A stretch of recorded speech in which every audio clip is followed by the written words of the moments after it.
Bom, boa tarde.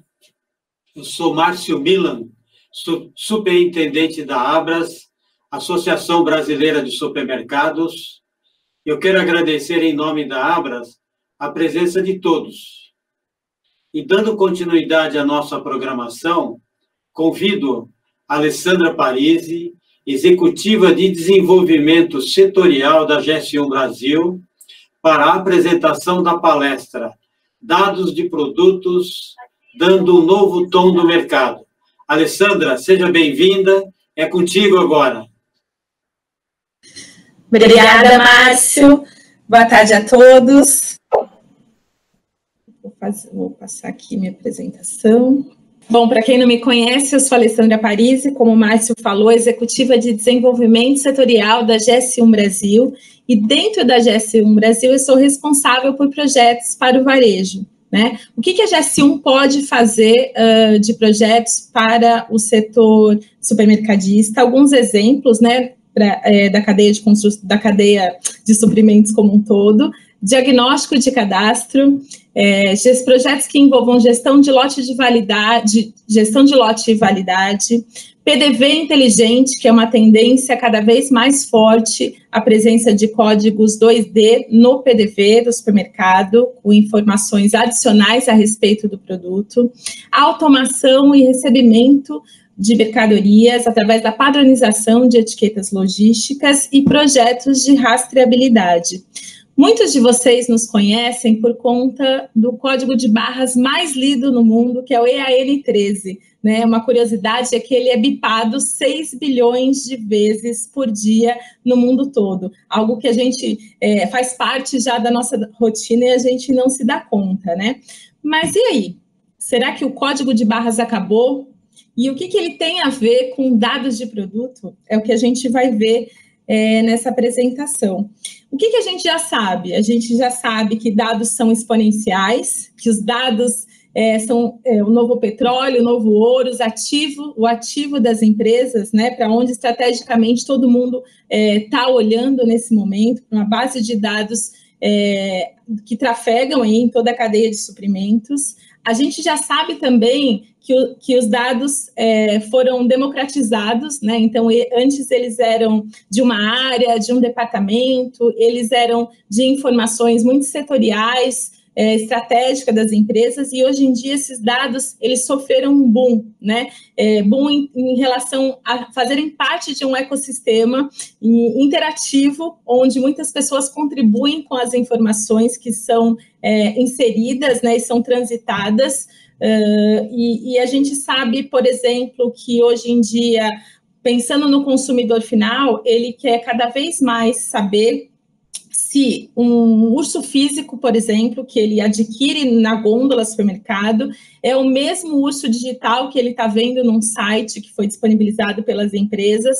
Então, a gente viu isso muito mais forte mundialmente por conta da pandemia, né? Existiam algumas empresas que já tinham um movimento de levar informações do mundo físico para o mundo digital, mas todo mundo foi acometido de uma hora para outra em ter que trabalhar melhor as informações que são disponibilizadas, tanto num aplicativo, no marketplace, quando as empresas querem disponibilizar informações de produtos, ou até em e-commerce. Então, como é que a gente faz para garantir que esse urso físico que o consumidor ou o shopper está vendo dentro da loja seja aquele mesmo que ele está vendo dentro de um site, por exemplo?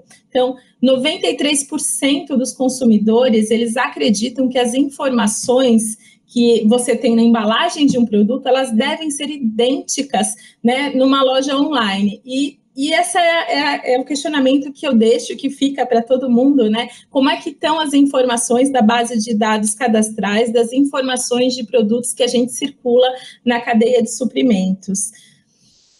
Como é que a gente faz hoje, sabendo que o mundo está cada vez mais conectado e que tudo que puder vai ser conectado? Como é que a gente está trabalhando, não só em termos de tecnologias que estão vindo, né, cada vez mais e são disponibilizadas para serem usadas nos negócios, mas como é que estão as informações para que o uso dessa tecnologia seja mais assertivo, né? Então, imaginando um dia a dia de uma casa altamente conectada, com uma geladeira inteligente, uma despensa inteligente, com o uso de comercialização, né, de secretárias aí, de voz, como é que a gente hoje consegue pensar nos nossos negócios conectados a esse ecossistema de inovação, de digitalização? Então, a gente sempre está falando sobre a preocupação e a necessidade de se olhar para a base de dados de informação de produtos que a gente tem dentro dos nossos negócios, e em como que essas informações estão formatadas para que quando você tiver, por exemplo, uma residência altamente conectada, a gente está falando do consumidor de internet das coisas, como é que esse produto pode ser localizado, né? Como é que uma despensa, como é que uma geladeira vai saber que um produto está acabando e vai mandar uma informação, e você vai mandar uma autorização, por exemplo, para uma Alexa, para um Google Nest, que vai fazer esse pedido diretamente no site de algum varejo ou de algum marketplace. Então, esse mundo, esse cenário, ele não tá tão longe, ele está muito perto da gente. Então, a reflexão que a gente tem que fazer é como é que estão as informações para poder trafegar e utilizar a automação comercial a favor, né, dos nossos negócios. Falando um pouquinho sobre marketplaces e e-commerces, né, eles também admitem que a identificação de produto é ponto crítico para os negócios, né? Então, pensando em catálogo, pensando na disponibilização de informação para o consumidor quando ele vai procurar, né? Quando ele quer comprar um produto e ser bem atendido no momento certo, ele quer que aquele produto daquela cor seja entregue, e como é que a gente garante que os estoques estão ok, né? Que o amarelo, o azul, o vermelho estão cadastrados devidamente dentro de um sistema, para que o consumidor, quando faça a compra de um urso, por exemplo, receba exatamente a cor e o material que ele está pedindo. Então, cada vez mais, para se acoplar a essas tecnologias que vêm para auxiliar nosso dia a dia, a gente precisa novamente olhar aí para as informações da base de dados de cadastro de produto que está circulando no varejo, né, em toda a cadeia de suprimentos.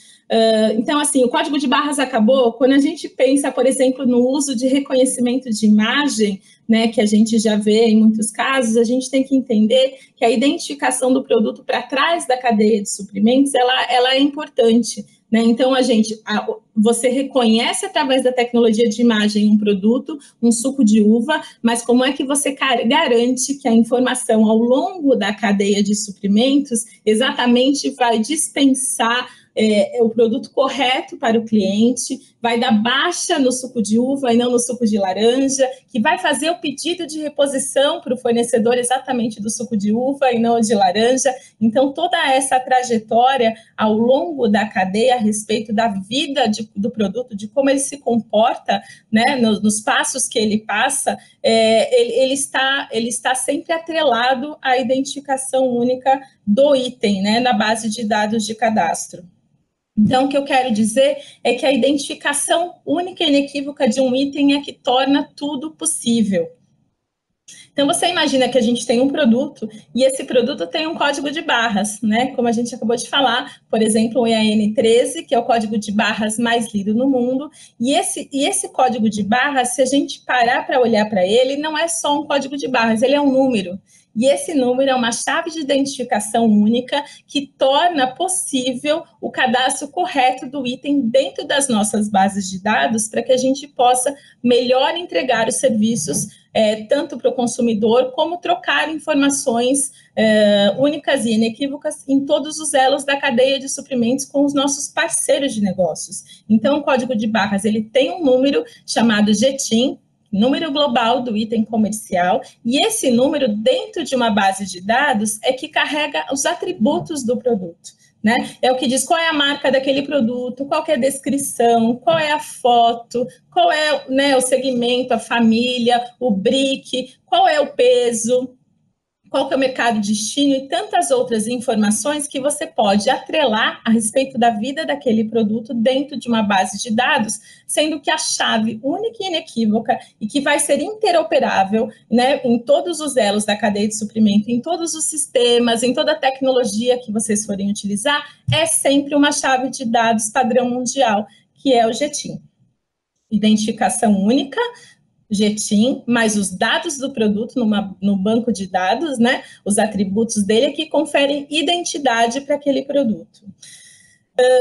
E o que a GS1 tem a ver com tudo isso, né? Então, a gente estava falando de código de barras, né? Será que é o fim do código de barras por conta das tecnologias que estão vindo? A gente viu aqui que o código de barras, ele anda junto com uma numeração, e é essa numeração que a gente tem que fazer uma mineração dentro dos sistemas para saber se a gente fez o cadastro corretamente, para carregar as informações dos itens. E a GS1, mundialmente, é quem atribui e quem administra a numeração dos produtos que a gente vê circulando no mercado. Então, para um shampoo não ter no mesmo código de barras e a mesma numeração que um chocolate, que um arroz, enfim, que a variação de 1 quilo, de 500 gramas. Então, toda essa numeração da base de dados que circula no mundo, ela é administrada pela GS1. Então, no Brasil, a gente está falando de mais de 30 anos de trabalho, né, da GS1, divulgando aí as boas práticas mundiais a respeito do uso correto da identificação e para os benefícios que ela traz para os nossos negócios. São mais de 58 mil empresas associadas e 1,5 milhão de empresas no mundo todo. Então, o que a GS1 tem para poder apoiá-los nesse momento de transformação digital é o Cadastro Nacional de Produtos. Dentre outros projetos que a gente falou no início, o Cadastro Nacional de Produtos, ele é uma base que hoje tem mais de 52 milhões de produtos cadastrados. Então, ele tem a informação do qual o código de barras do produto, qual é a numeração daquele produto, única e inequívoca, os atributos, né, a respeito daquele produto, como a gente falou, foto, também tem questões fiscais como SES, NCM, o peso, todas as informações que podem ser utilizadas pelos varejos. Então, a gente está falando da utilização de uma base única, centralizada, para que ela sirva de alinhamento de informações entre os elos. Então, a indústria cadastra as informações a respeito dos seus produtos e o varejo consome essas informações. O CNP, Cadastro Nacional de Produtos, também é uma base integrada com a Secretaria de Fazenda. Essa é uma informação muito importante, né? Por a Secretaria de Fazenda reconhecer que a GS1 é uma entidade presente, né, em 150 países, neutras, sem fins lucrativos, a Cefaz, assim como os outros órgãos reguladores, utilizam a base de dados da GS1 para mineração também das notas fiscais que vocês transitam. Então, cada vez mais, nota fiscal de produto e nota fiscal ao consumidor eletrônica, ela é checada, as informações que vocês populam são checadas em termos de qualidade de dados prestada. Então, essa base de dados, com mais de 52 milhões de produtos cadastrados, é integrado com a Secretaria de Fazenda. Também tem uma publicação do Conselho Fazendário, né, que diz que é lei o cadastro e a manutenção, né, então é um cadastro que sempre está atualizado, tem que estar atualizado por parte dos donos de marca, e que o varejo pode usar dessas informações, vocês podem, independente dessa validação dos documentos fiscais eletrônicos, mas pela oportunidade do momento, que é alinhar as informações que vocês têm na base de dados com os parceiros de negócios de vocês. Um exemplo, né, já que a gente está falando de uso de dados, um exemplo recente é um case da empresa No Rótulo, né, que desenvolveu um aplicativo que lê, através do código de barras dos produtos, né, no supermercado, esse aplicativo, ele dá a informação se aquele produto industrializado contém ou não algum traço alergênico. Então, a gente está falando do uso da tecnologia a favor do consumidor, né? Então, a gente está falando de alinhamento da base de dados cadastral, usando uma base única e confiável para esse trabalho, onde o aplicativo, ele checa as informações que são imputadas pelas próprias indústrias que possuem o produto e que auxiliam o shopper, né, e o consumidor, cliente final, a ter mais informações a respeito daquele produto. Então, a gente está falando do uso de dados, né, da democratização dos dados a favor da humanidade. Então, a gente, quando fala em dados, cada vez mais a gente está falando em oportunidades de inovação, de uso correto da tecnologia, de transformação, de tom, de humanidade e de superação. É esse o nosso recado. Muito obrigada, a gente fica à disposição. Um abraço. Então, Alessandra, de novo aqui, né, muito importante essas informações que você trouxe aí para o mercado como um todo, né, a importância dos dados, principalmente nesse momento em que o e-commerce, né, ele atinge um papel muito importante, muito relevante para que o produto chegue, né, na mesa do consumidor, na casa do consumidor. E esse cadastro, que é a base de tudo, né, porque é de lá que ele pode extrair as informações para que ele possa ter, de uma forma clara, né, o consumidor, você usou o exemplo aí do ursinho, né, do consumidor, quer dizer, ao ele adquirir o produto, ele tem a certeza que ele, ao receber o seu produto na casa, ele está recebendo de uma forma correta. Então, muito importante, muito relevante, muito atual, né, toda essa conjunção de todas essas informações que não deixa de ter também as questões fiscais e tributárias, né? Muito importante. Então, queria mais uma vez agradecer você, Alessandra, aí, por essa palestra, trazer esse conteúdo para nós dos supermercados muito relevante. E queria também dizer que pedir para os nossos ouvintes acessarem a área dos patrocinadores, expositores da Convenção Abras 2020. Nele você encontrará muito conteúdo dos nossos patrocinadores, você poderá conferir as promoções especiais disponíveis e também entrar em contato com cada um deles, né? Marcar a sua reunião. E agora, então, queria passar a palavra para a mestre de cerimônia, a Renata Jabali, para dar continuidade na nossa programação e apresentar aí o próximo painel. É com você, Renata.